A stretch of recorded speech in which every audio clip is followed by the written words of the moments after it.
and networking. I don't know if we combine that networking and network, we'll get a bigger word than learn. Collaboration and collaborate. Whiskey, I like that. That's a good one. No Guinness? What's the matter with you people?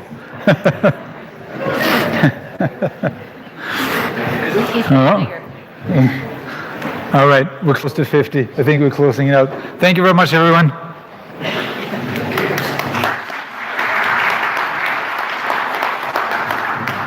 Oh, thank you. Important. Yes, I do need that one. Hi, everybody. How was your morning? Yay, good? Okay, perfect. Everybody's starting to get into the feel of the summit. It's starting to feel like the week is kicking off. I'm going to spend a few minutes just over the course of the next 30 minutes or so. One of the things that we do every year at the summit is give an update on what the organization has done since the last time we got together. And I think this is a really important piece of information, or a whole bunch of information, for us to be able to share with essentially our key stakeholder community, with our members, with our partners, with our supporters, so that folks get a sense of what happens every year inside the organization. And it's hard to keep up. Everybody has a day job. Everybody has a very busy day job. Some days are busier than others. And so we want to take some time to talk about sort of what we've done this year, where we have prioritized, partly to be accountable to this group, and then partly to also give you some ideas about work that might be happening that you weren't aware of and that you might want to get involved in the coming year. It has been a busy year. It has always, every year I say, oh, it's been a busy year, and it was busier than the year previous to that. And it always feels like that. I'm sure that that is a misperception in my own mind, but it always feels like every year when we stand up here and talk about what's happened over the last 12 months, that we would never have enough time to actually sufficiently cover it all.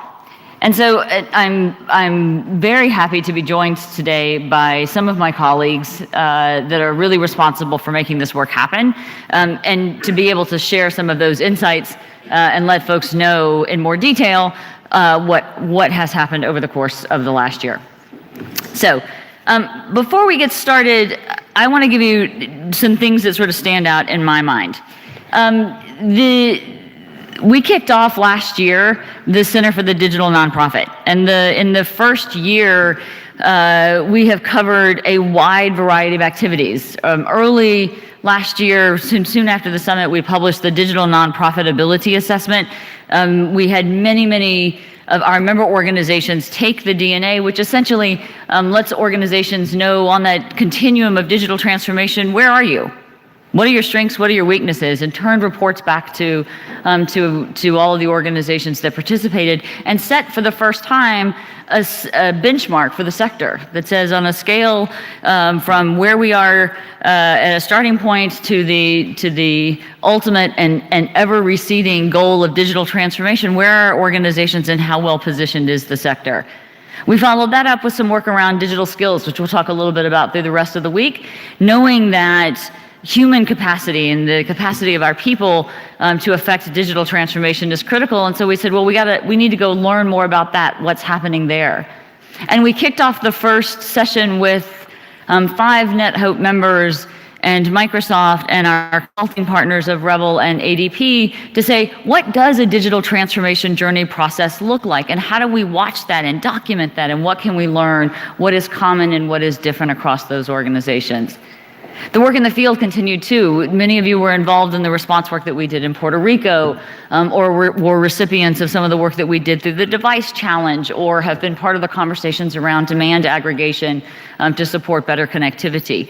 All of those are things that happen that are very, very different, but ultimately comprise a lot of the work that we do here at NetHope.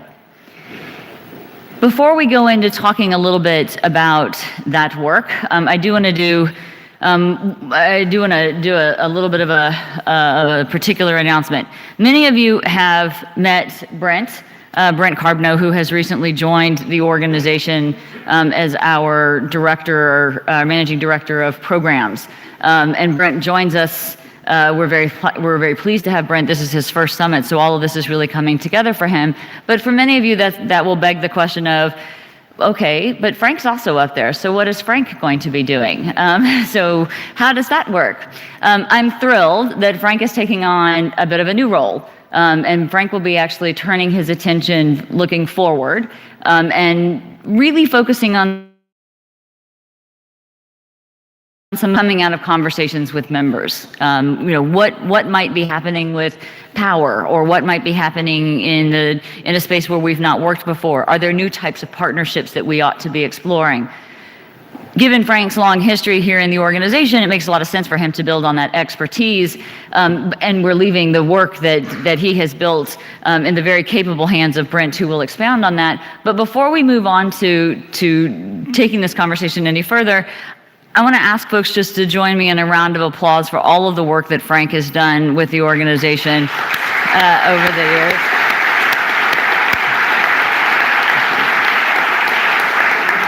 Many of you have heard me say this, and I'll say it again. Frank and I have been partners in crime now since I joined, and I would not have ever had any chance of doing anything good at NetHope had Frank not trained me, also known as whipping me into shape, when I first joined the organization, and really helped me understand the way that NetHope works. And so he will take that knowledge and that expertise and continue to apply that in a new direction. But that leaves our existing field programs under the capable leadership of Brent. Now, if you've had the chance to meet Brent so far over these first few hours of the summit, you know that Brent brings with him a wealth of experience that we benefit from across the organization. Now, Brent will be working with all of our field programs, from connectivities to the work that we do with refugees to everything in between. And he'll be responsible for that work, from conceptualization to execution and all the way through to closing up those projects. They never seem to quite close up. They evolve and shift and change, but I'm sure that's a familiar experience for many folks in the room. Brent joins us from Ericsson. Brent was with Ericsson since 2001, where he worked with many of you here in the room and with nonprofits around the world, running their emergency response and humanitarian action work. So he's got a wealth of experience that he brings, and a very different perspective, and a real expertise in connectivity, which is obviously so critical for so many of our members. So with that, I'm going to turn it over to Brent and let him tell you where we are with field programs this year.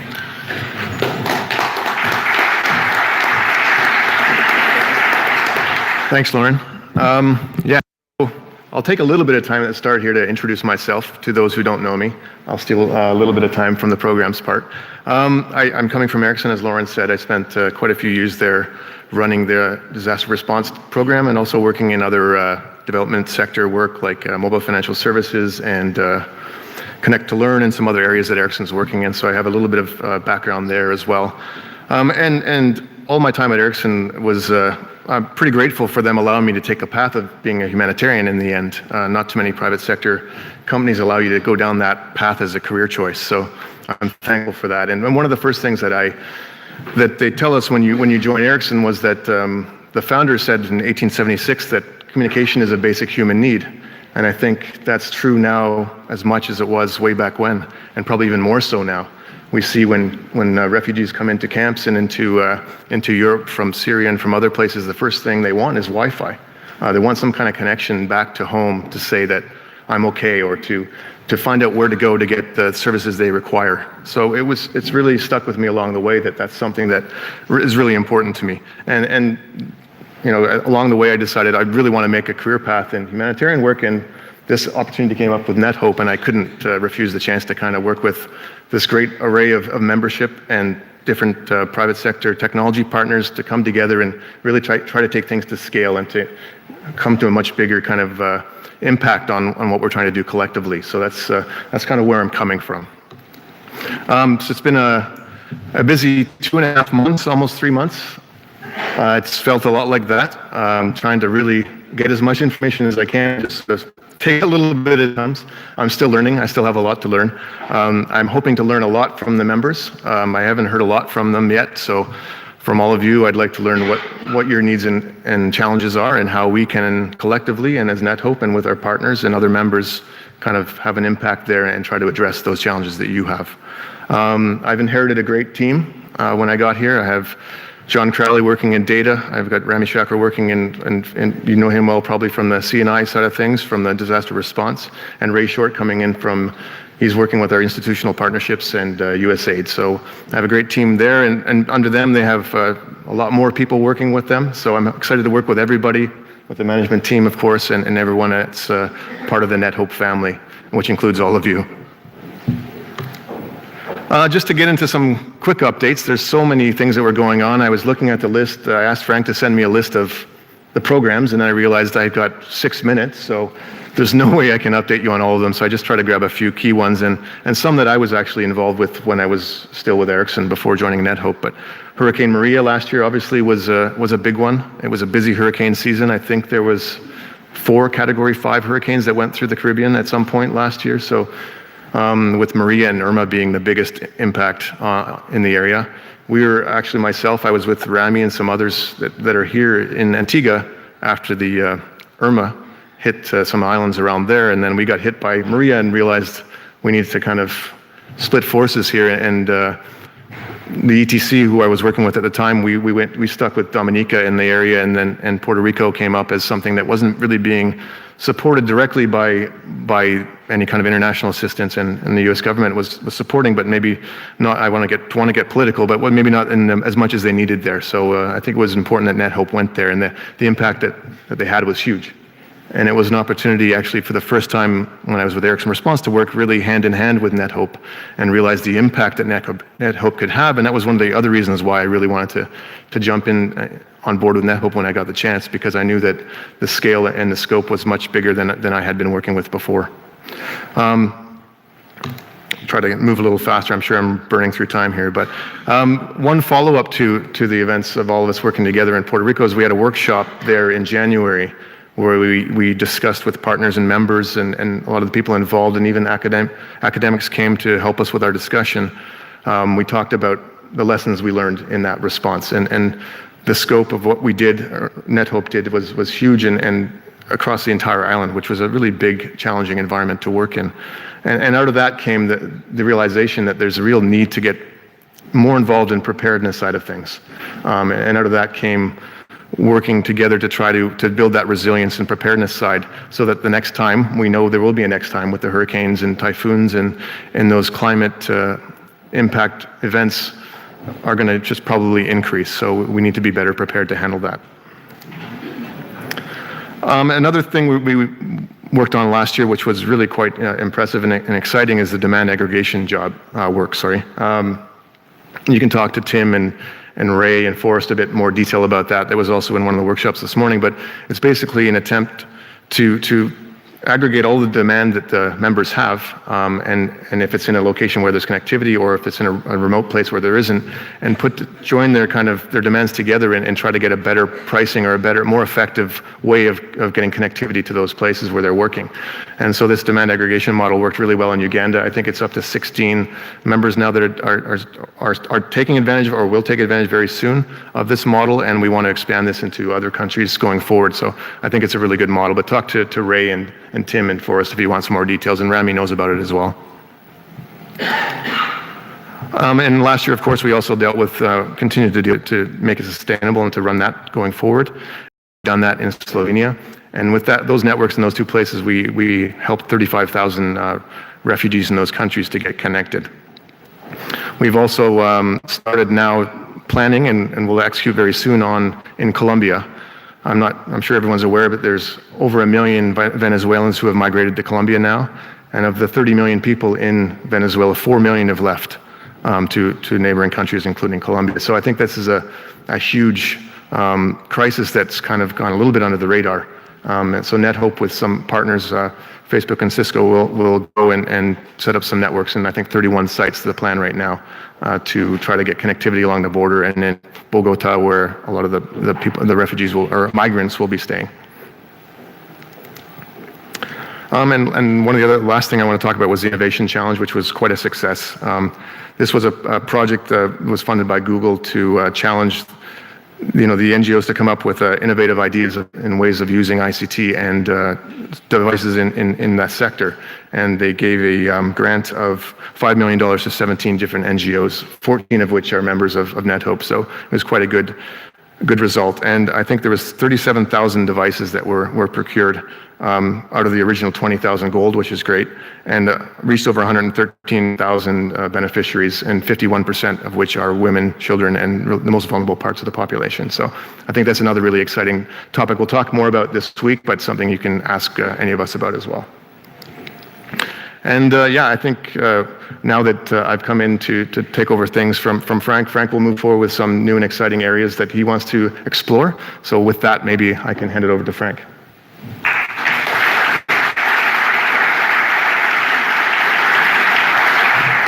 Well, thanks, Lauren, for those kind words, and thanks, Brent, for drinking from the fire hose as efficiently as you have. It's been a very smooth transition, and it's, after you've been doing the same job for 14 years, you hope the next person is better than you, and I'm glad that you're off to hit the ground running, so thanks for that. About 6 or 7 months ago, we were at a board meeting, and one of the board members asked the question, how can we have 5x program impact over what we've had in the prior years? And I thought about it a little bit, and one of the real challenges in my role was that with 20 or 30 active programs going on at any one point in time, it became really hard to carve out time to think about big new things. We had time to think about things that were maybe a little bit to the left and a little bit to the right of what we were doing, but big new things that maybe take 3 to 6 months to incubate. It was hard to make time for that. And so thankfully, Lauren, when I came to her with the proposal that maybe I go off and do the big new things and we recruit my replacement, thankfully she said yes. And so that's what the journey that we're about to be on. And I was trying to think about the last time there was something really, really audacious that was done, and I came across this photo. So how many of you remember when the first man walked on the moon? So all of you are over 50 years old then, so if you raised your hand. I remember vividly where I was on that day, and it was a pretty audacious thing that was done. And I'm not particularly suggesting that we'll do something that's as audacious as putting the first man on the moon, but I do think we collectively want to think a lot bigger, and hopefully I can be a conduit for that. But I'd like to kind of enlist all of you in that journey, members, partners, others that are here with us. And it's not going to be quick, but hopefully we can design some things that have really, really big impact, and maybe plant our own flag on the ground someplace someday soon. So every astronaut, I'm only going to have a couple more astronaut slides. Every astronaut had their checklist, right? And we have to have our checklist too. And for me, the definition of something big, new, and audacious is perhaps number one is that it benefits at least 25 or more member organizations and directly benefits them. Number two is that it's a multi-partner collaboration. So it's not supported by any single donor, but we have actually many of our partners supporting them, hopefully some in this room, hopefully some new ones that we attract. And finally, it's scalable and it's sustainable. And I think some of the ideas, you're probably thinking, well, what kinds of things are they thinking of? And we touched on one this morning at the CNI working group. Today, every single NetHope member has offices that, at least some of them, need diesel fuel and generators to power their offices. Some require it to power the whole office. Some use it for part of the day, but every member has has offices in locations that can't rely on the grid.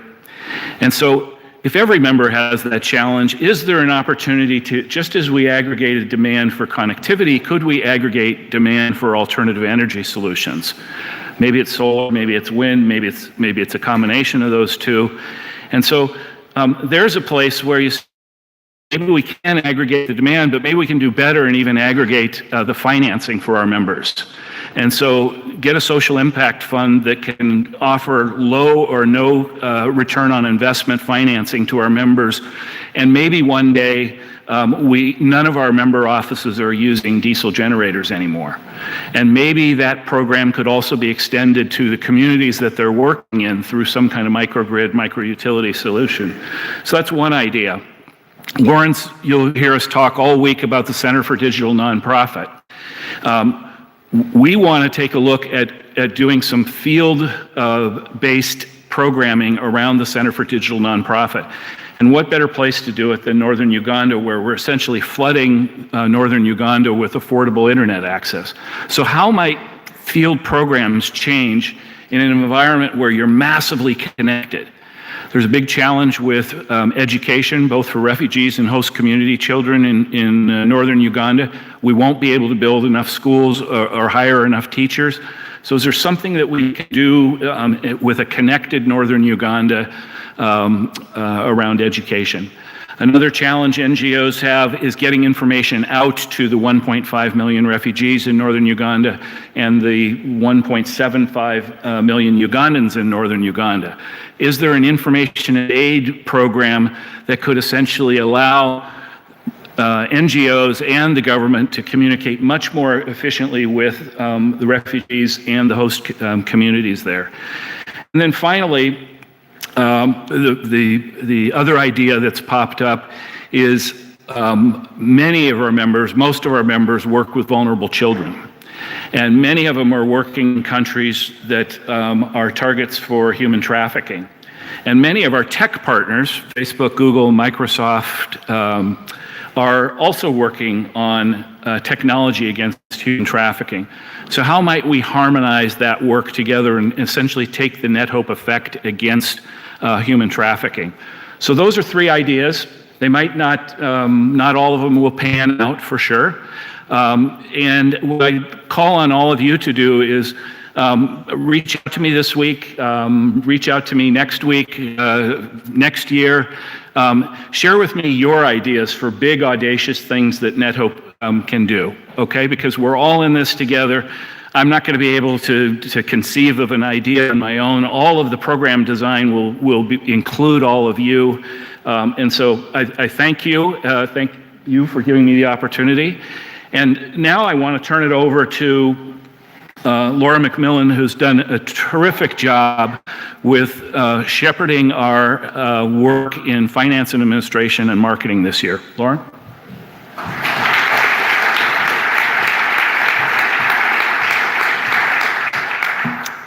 So if you think about this as kind of the report to the membership, the annual report to the membership, you've heard a little bit about programs, you've heard a little bit about how some of the staff roles have changed. I have a few other updates like that to give you.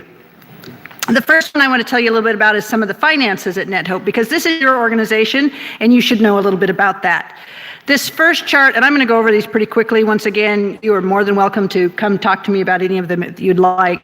This first one shows you where the NetHope revenues come from, in case you've ever wondered about that. As you can see, about 3/4 of our revenue comes from grants, some from organizations in this room, some from other places. You can see that our in-kind donations and our membership dues each count for about 10% of the revenue, and then there's a couple other small categories. So that's revenue, that's about 10 million in total.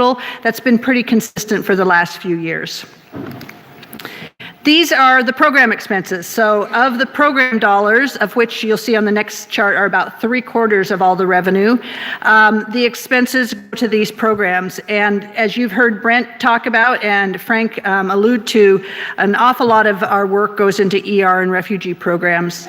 Of course, that varies depending on the year. This year it was pretty high because of the work in the Caribbean. Occasionally we get a year where there's no large emergency response, and so that column would be a little bit shorter.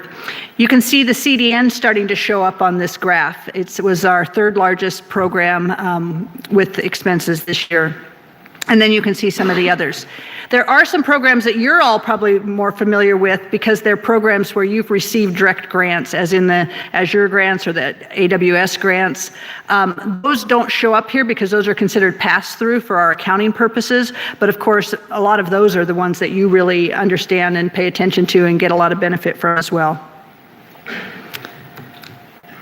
And then here is the pie chart of the total expenses. Our total programs, about 3/4, the supporting services, about 1/4 of our expenses. That includes insurance, it includes systems, it includes the non-program staff, all the things same things in your organizations that get thrown into that bucket. So that's kind of the wrap up on the finances, but one of the exciting things that I get to tell you a little bit more about where some of that non-program dollars go is some exciting work that we've been doing this last year as NetHope takes on its own digital transformation. And like many of your organizations, we have a long ways to go, but we have some ideas about where we need to get started.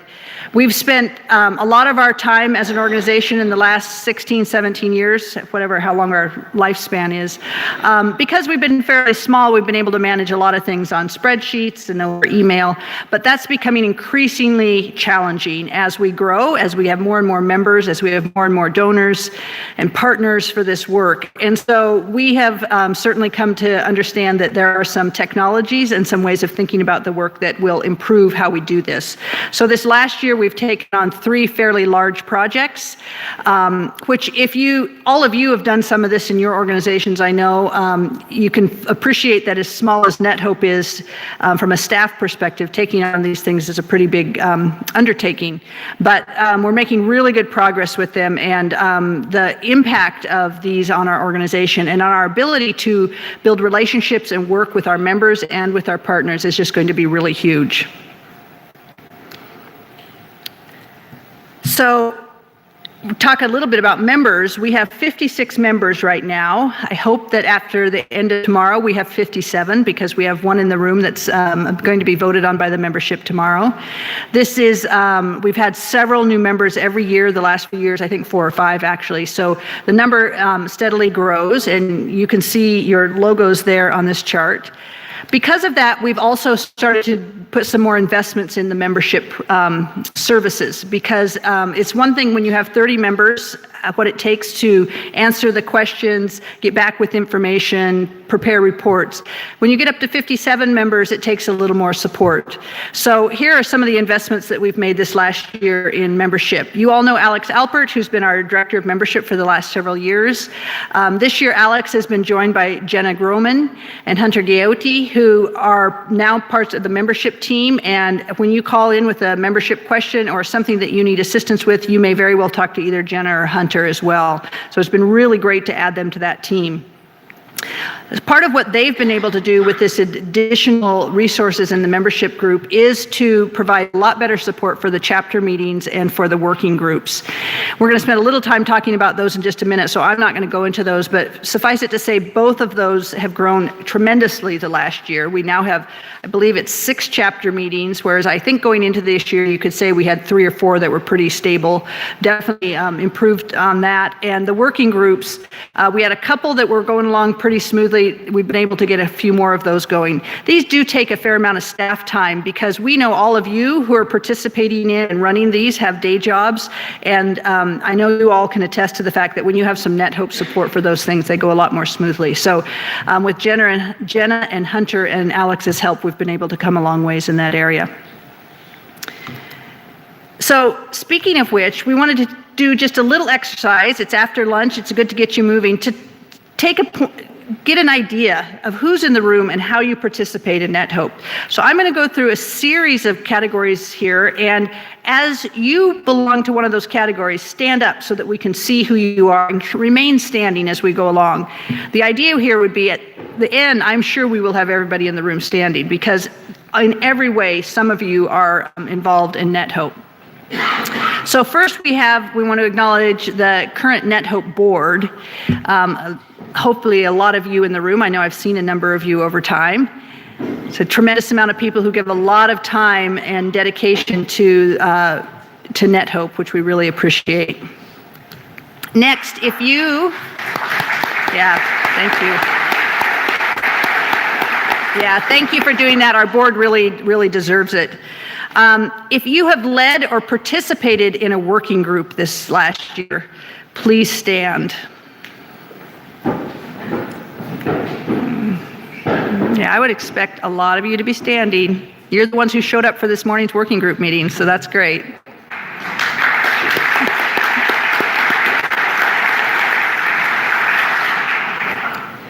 If you have led a chapter meeting this year, stand up. I know some of you are probably already standing. Thank you. There's some more. What if you have attended a chapter meeting this last year? A few more folks. Good job. We're getting there.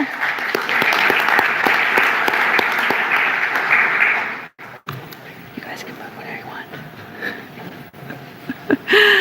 If you participated in this year's Summit Agenda Committee, please stand if you're not already standing.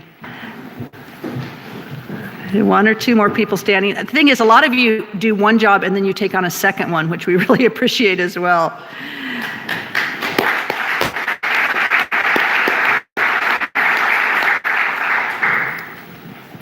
So this next one, I'm going to go clockwise, starting in the year with NetHope sometime this year. Please stand. There's one person standing that wasn't up before. Oh, Geesley standing. Thank you, Geesley. How about if you led a webinar with NetHope this year? Thank you. How about if you are an NGO guest here with us this week? Maybe somebody who might become a member or who's interested in learning about NetHope. Wonderful. Thank you. How about if you led a training or are about to lead a training to the end of this week with NetHope? A few more people. That's great. How about if you are not yet standing, but you are one of the other member organizations, part of a member organization at NetHope, and you have not yet stood up? That's good. Now we know who to call on for working groups. What if you are part of an organization that has been a partner to NetHope in the last year?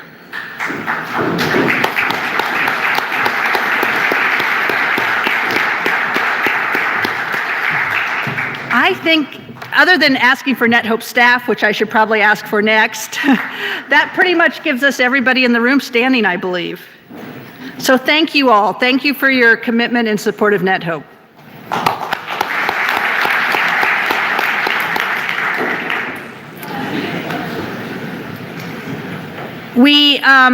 Now I want to invite a couple people up to the stage. They're here. Good. Joel and Ahmed are going to talk about the working groups and the chapter meetings and give you a little more insight to those. So, Ahmed, are you going first? Great, come on up. Good afternoon, everyone. Great to talk to you about the updates from the NetHope chapters.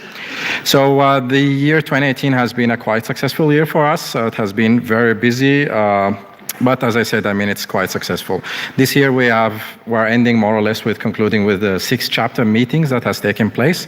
It was quite often over the past years when we hear the chapters, it just comes into our mind, the European guys and the American chapter guys. But this year, what we can say that it's a year that some other chapters are maturing. And for that particular case here, this is where we're referring to chapters like the African, like the Latin American, the Middle East, and so on. It's not only about maturing the chapters from those regions, but also we have a new chapter that started to take place. It's the Asian chapter, which we could see already some interesting and good results more or less on these things. The participation of the chapter has been going quite well. We have up to 200 participants, and the good thing that we have a quite mix and diversity in terms of the audience. We have CIOs sitting in different chapter groups. We have regional leads in areas of connectivity, infrastructure, ICT for development, and so on. So basically, like the chapters now, they are quite, sorry, thank you, Laura. Yeah. I've been looking on the screen on this side, so I haven't seen it on the other side. Thank you very much. So basically, as I was saying, like we have a mixed and good diversity in terms of the participants from the different chapters. And this year we have been able to successfully organize 6 regional trainings.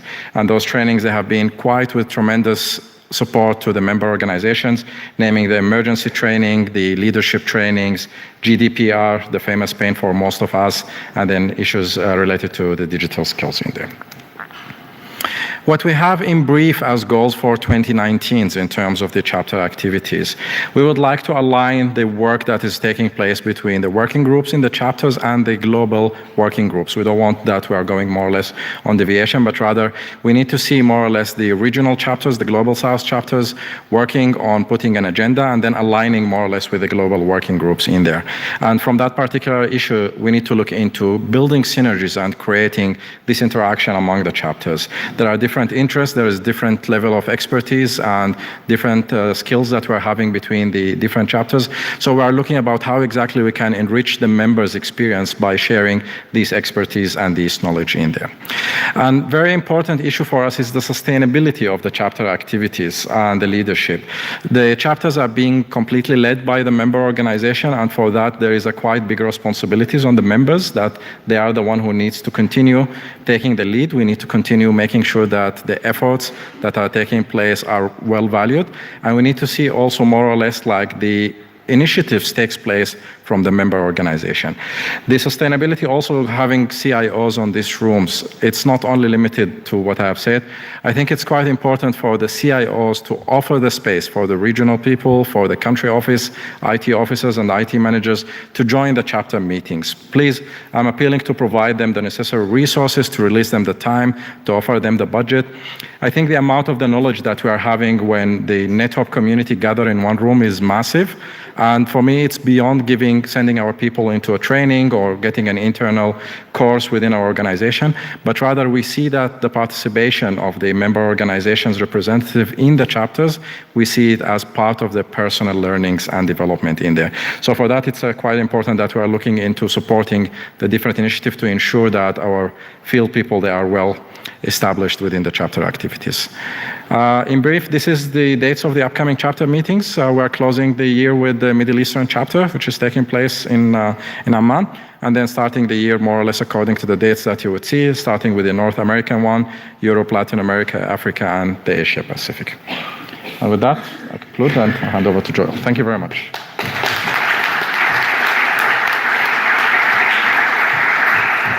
Good afternoon, everybody. For those of you who don't know me, I'm Joel Urbanovich. I'm a Director of Information Security and ICT Operations at Catholic Relief Services, and I have been nominated to do a readout from this morning's working group sessions. As most of you know, our 5 working groups got together this morning. It's a tradition now that our working groups get together on the Monday of the summit to establish put a bow on the things that we've accomplished in the last year and establish our objectives for the next calendar year or the next year between now and the next summit. Again, I've been nominated to speak for all 4 because I am the lead for the Data Protection Information Security Working Group. I get 2 slides, the others get 1, and I will do my best to articulate what it is that they talked about. I apologize to my fellow working group leads if I err or misstate. Within Data Protection Information Security, we actually had a pretty active year. We have a very active group of 15 to 30 members representing organizations at NetHope. And we did quite a bit of good work this last year. Very specifically, in the data protection GDPR workstream, primarily with the assistance of VSO and Concern providing their content, we were able to produce a very high-level 15-minute computer-based training course on GDPR and avail that to all members in a SCORM format that they can use in their LMS. We've also worked on some other training materials, some one-pagers that are not quite ready for prime time.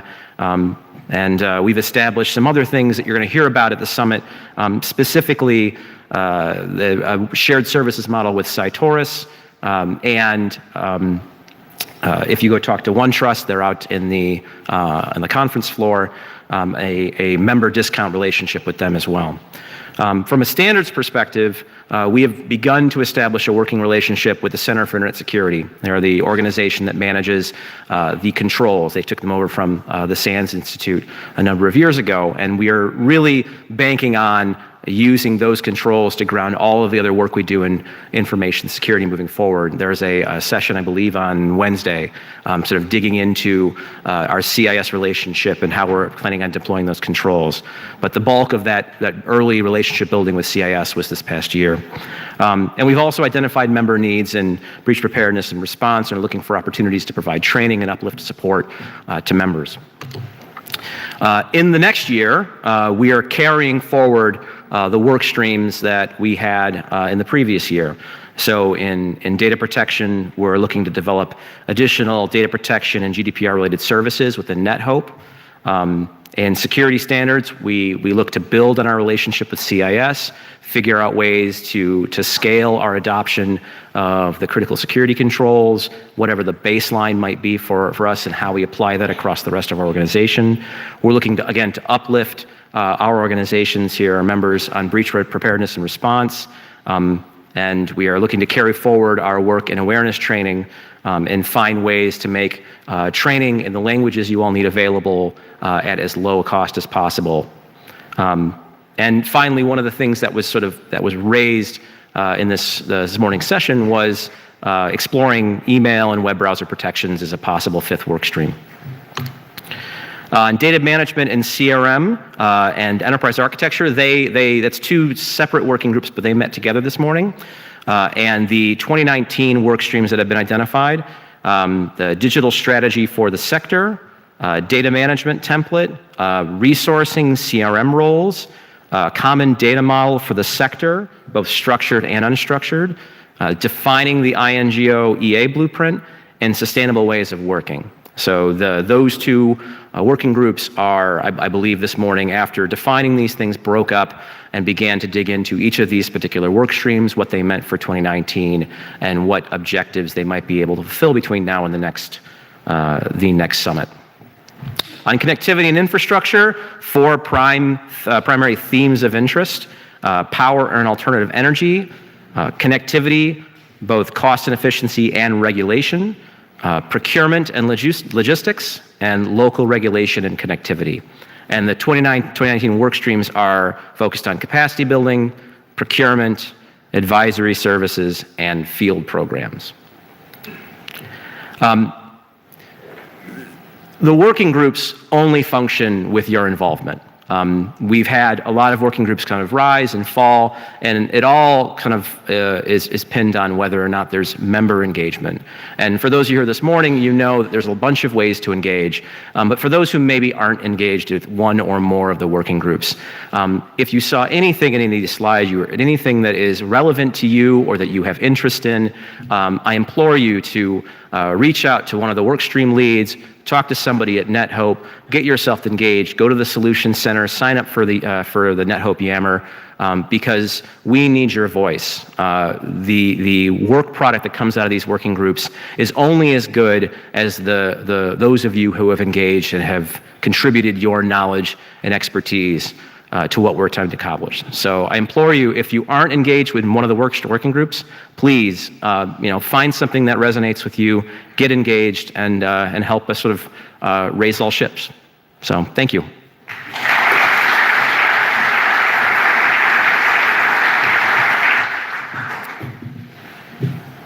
So I hope one of the things that you take away from this brief overview of what we've done this year is that a lot of the value that exists inside NetHope is the expertise that each of you have and the opportunity for us to come together. We talked a lot about doing this exercise where we asked everybody to stand up and had that sort of moment of panic of like, well, what if nobody stands up? What if all of the wrong people were in the room? But the reality of it is that everybody did stand up. Everybody did stand up because the right people are in the room who have come together to figure out how we solve some of these really hard problems. And the work that we do each year, whether it is a research body of work through the Center for the Digital Nonprofit, or if it's tools that are developed in a working group, or if it's even just the fact that we have events where organizations can come together and talk and identify problems and potentially solutions that they have, all of that collectively is the work that we do at NetHope, and all of it depends and benefits from your engagement. So as we look back at the year that we've had over this last year, and as we start to think about our work together over the next couple of days and in the year going forward, think about the opportunities that we collectively have as a group to make a change and to improve the work of our organizations, to improve the work of the sector as a whole, and to improve the lives of the people in the communities in which all of our organizations work.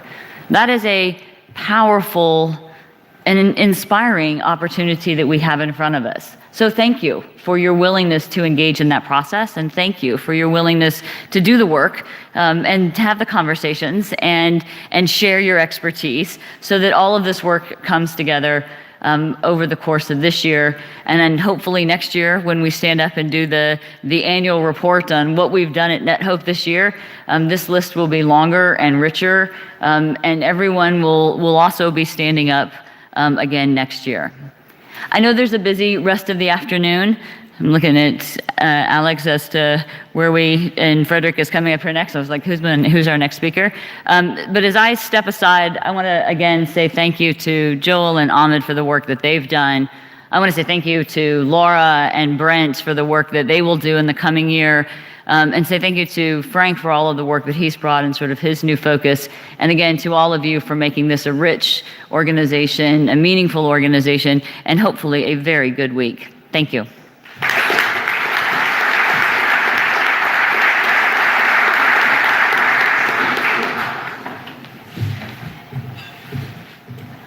Well, thank you very much, everyone. We're going to give you a 15-minute break, but after that's when things starting to heat up because you're going to get to work a little bit this afternoon. Before you leave, get your online agendas out and start filling in the evaluation sheets for each of these sessions. Go through the sessions and click the evaluation button. And that's super important for us to get your feedback and see what we can do to make this even a better event next year. More on that later. What we're going to do now, we're going to take a very short break, go out and get some coffee because you're going to need it. We're going to come back in here. We're going to talk a little bit about change. We're going to set up the rest of the summit in terms of how you apply the right resources to the right types of change that you want to introduce in your organization. So we have John Roberts coming here giving us a quick little pep talk, and then we're going to do some interactive exercises after that. When you come back in, make sure you grab a piece of paper. That's where you're going to do a little bit of homework or do a little work while we're talking. So now go take a break. Come back in 10, 15 minutes and grab a piece of paper and we'll get to work. Thank you.